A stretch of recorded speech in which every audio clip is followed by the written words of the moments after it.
Assalamualaikum warahmatullahi wabarakatuh.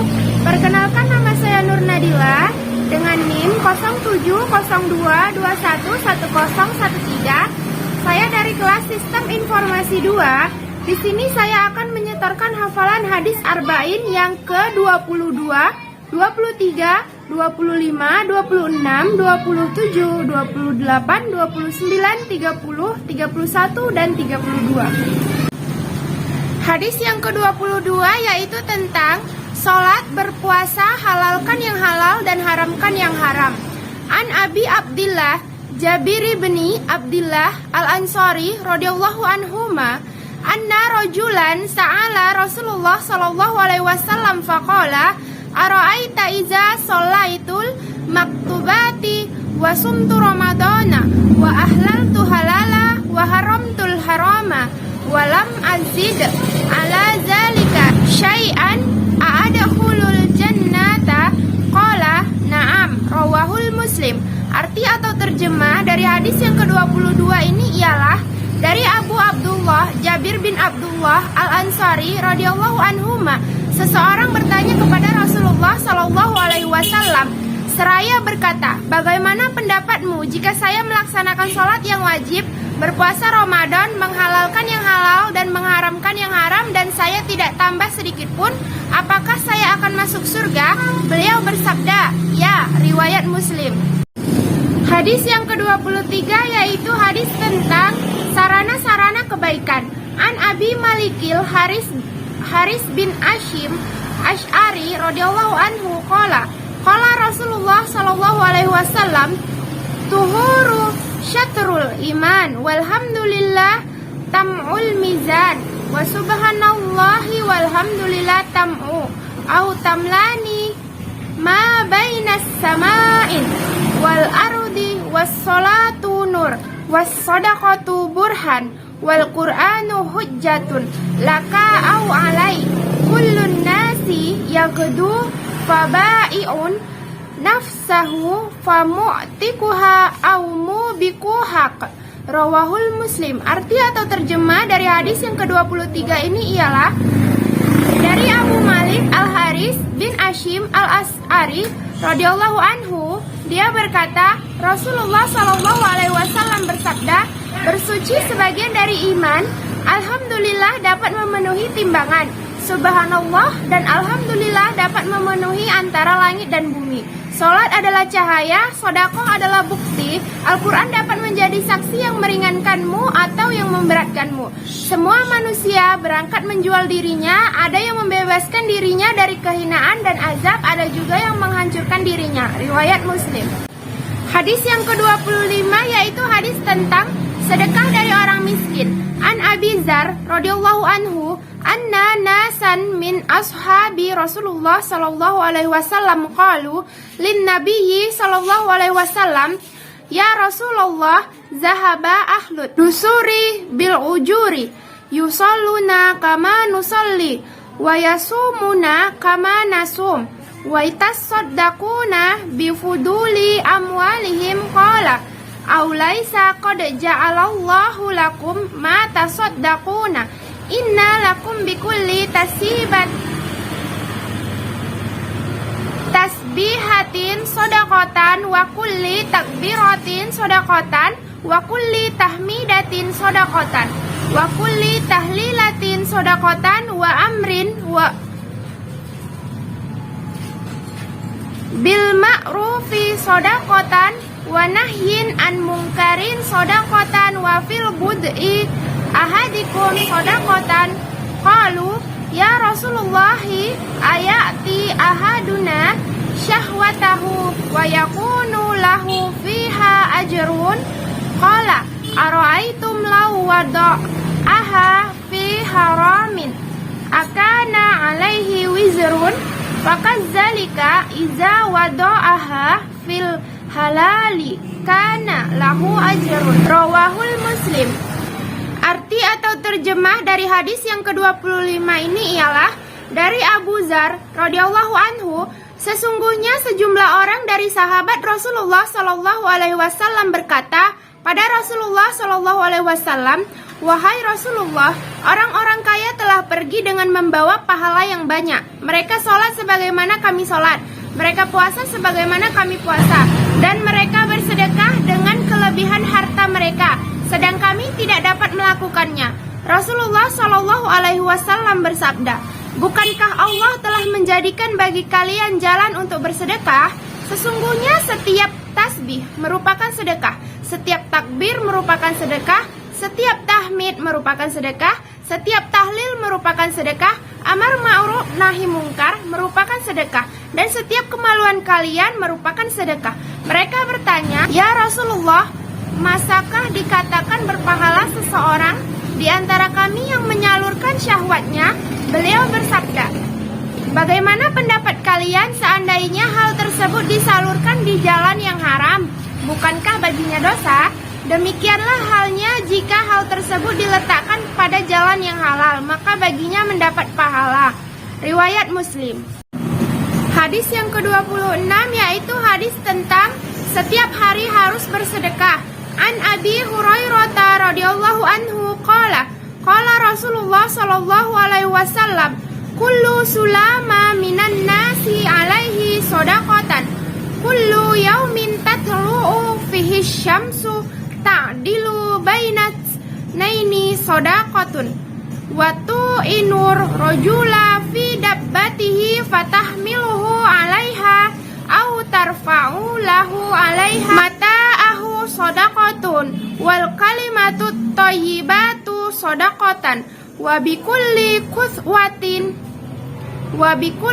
khutwatin tamshiha ila sholati shadaqatun, wa tumitul aza anit tariqi shadaqatun. Rawahul Bukhari wa Muslim. Arti atau terjemah dari hadis yang ke-26 ini ialah dari Abu Hurairah radhiyallahu anhu. Dia berkata, Rasulullah sallallahu alaihi wasallam bersabda, setiap anggota tubuh manusia dapat melakukan sedekah. Setiap hari di mana matahari terbit lalu engkau berlaku adil terhadap dua orang yang bertikai adalah sedekah. Engkau menolong seseorang yang berkendaraan lalu engkau bantu dia untuk naik kendaraannya atau mengangkatkan barangnya adalah sedekah. Ucapan yang baik adalah sedekah. Setiap langkah ketika engkau berjalan menuju sholat adalah sedekah, dan menghilangkan gangguan dari jalan adalah sedekah. Hadis riwayat Bukhari dan Muslim. Hadis yang ke-27 yaitu hadis tentang fatwa hati antara kebaikan dan dosa. An-Nawas bin Sam'ana radhiyallahu anhu anin Nabiyyi sallallahu alaihi wasallam qala birru husnul khuluqi wal ismu maha kafi nafsika wa karihta an yattali'a alaihin nas. Rawahul Muslim. Wa an Wabi Sotabni Ma'bad radhiyallahu anhu qala ataitu Rasulullah sallallahu alaihi wasallam faqala kita tas'alu anil birri qultu na'am qala istafti qalbaka birruhmat ma'annat ilaihin nafsu watman ilaihil qalbu wal ismu maha kafin nafsi wa taraddada fis sadri wa in aftakan nasu wa aftauka. Arti atau terjemah dari hadis yang ke-27 ini ialah dari Nawas bin Sam'an radhiyallahu anhu dari Rasulullah sallallahu alaihi wasallam bersabda, kebaikan adalah akhlak yang baik dan dosa adalah apa yang terasa mengganggu jiwamu dan engkau tidak suka jika diketahui manusia. Riwayat Muslim.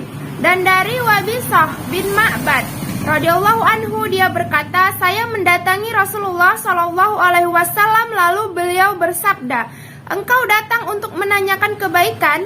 Saya menjawab, ya. Beliau bersabda, mintalah pendapat dari hatimu.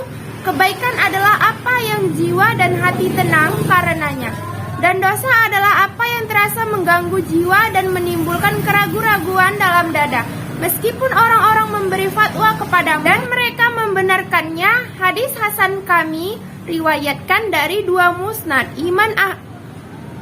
Imam Ahmad bin Hambal dan Ad-Darimi dengan sanad yang hasan. Hadis yang ke-28 yaitu hadis tentang Ikuti sunnah, tinggalkan bid'ah, dan taati pemimpin. An Abi Najihil Irbad bin Sarita radhiyallahu anhu qala wa azana Rasulullah sallallahu alaihi wasallam mau'izatun wajilat nainhal qulub wa zarifat minhal uyun. Faqulna ya Rasulullah ka'annaha mau'izatu muwaddah fa'ausina qala usikum bitaqwallahi azza wa jalla was-sam'i wa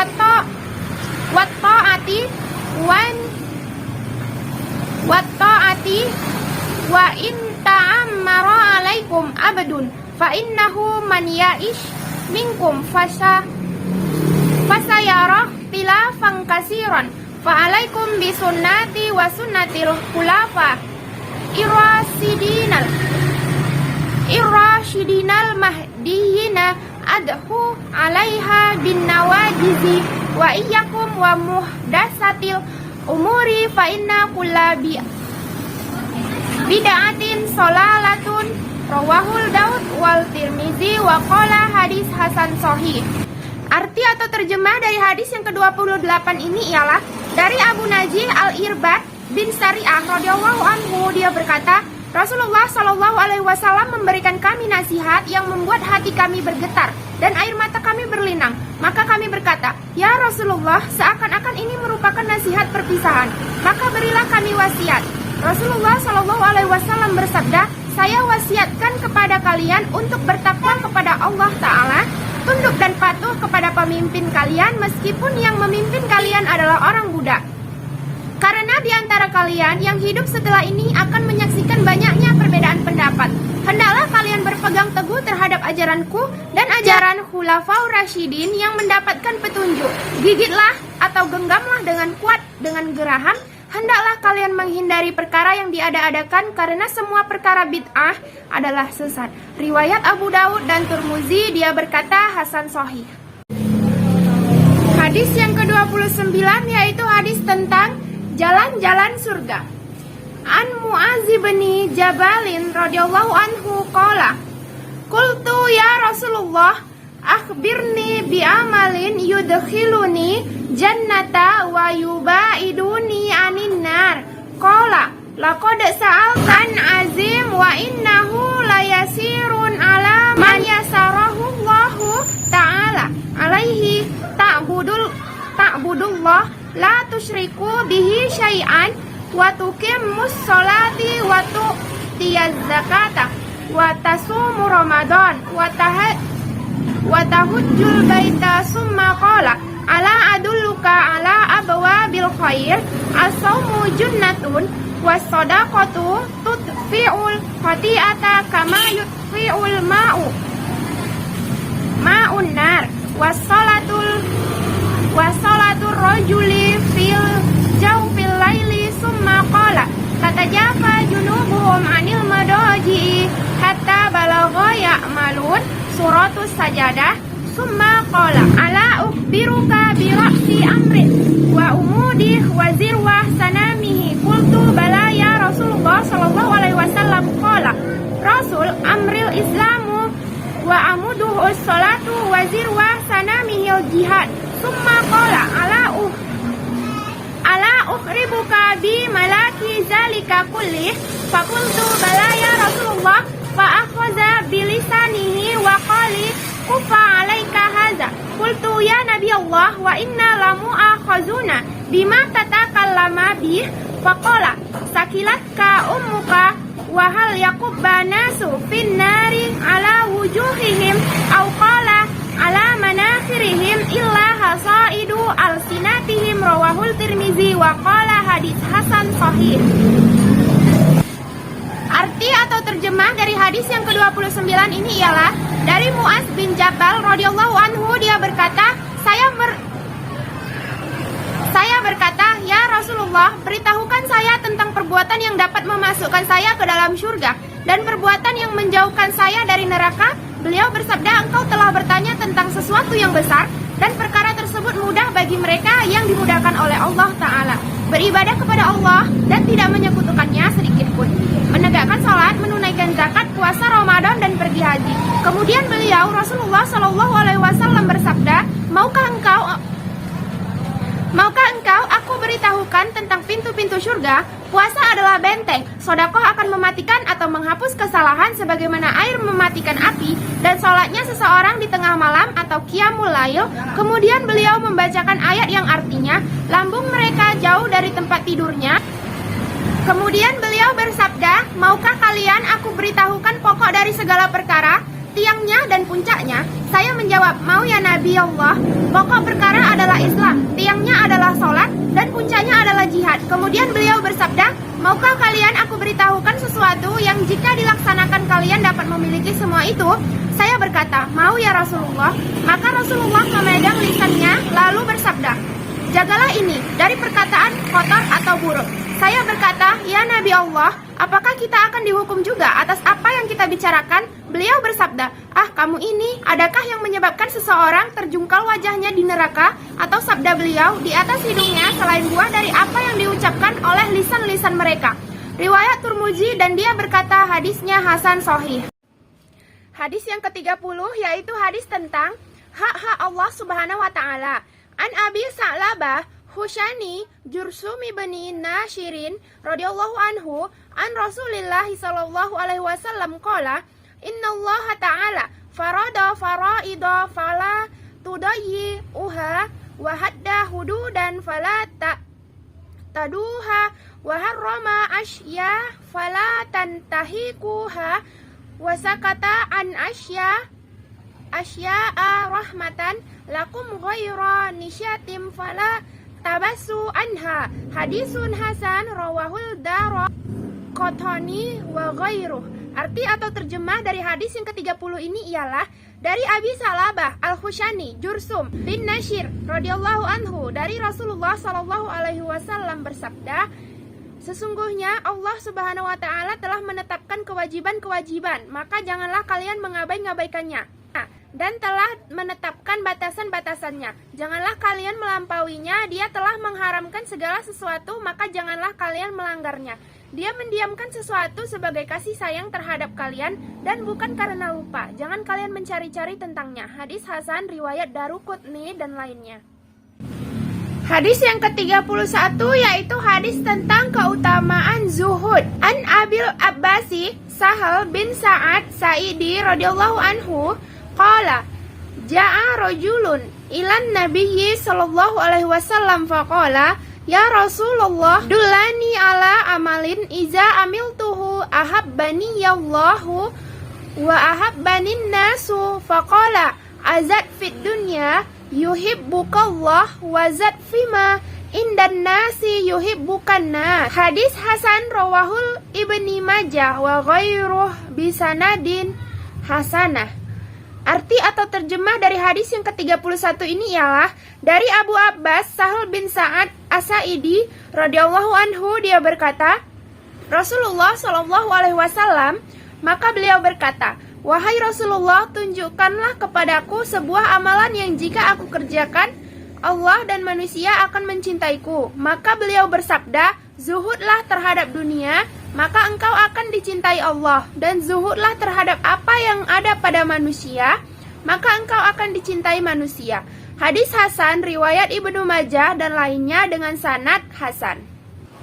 Hadis yang ke-32 yaitu hadis tentang larangan membuat mudarat dan memudorotkan orang.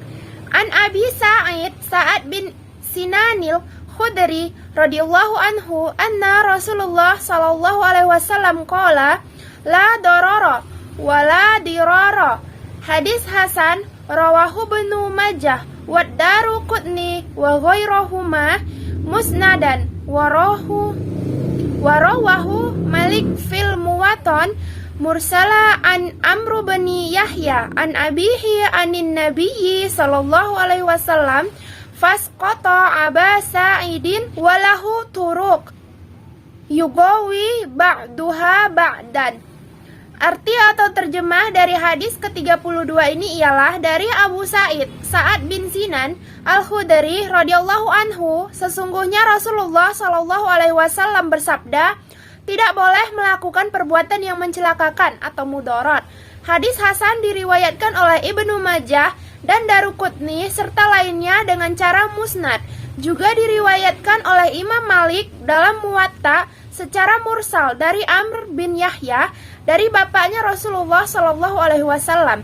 Dia tidak menyebutkan Abu Sa'id, akan tetapi hadis ini memiliki jalan-jalan yang saling menguatkan.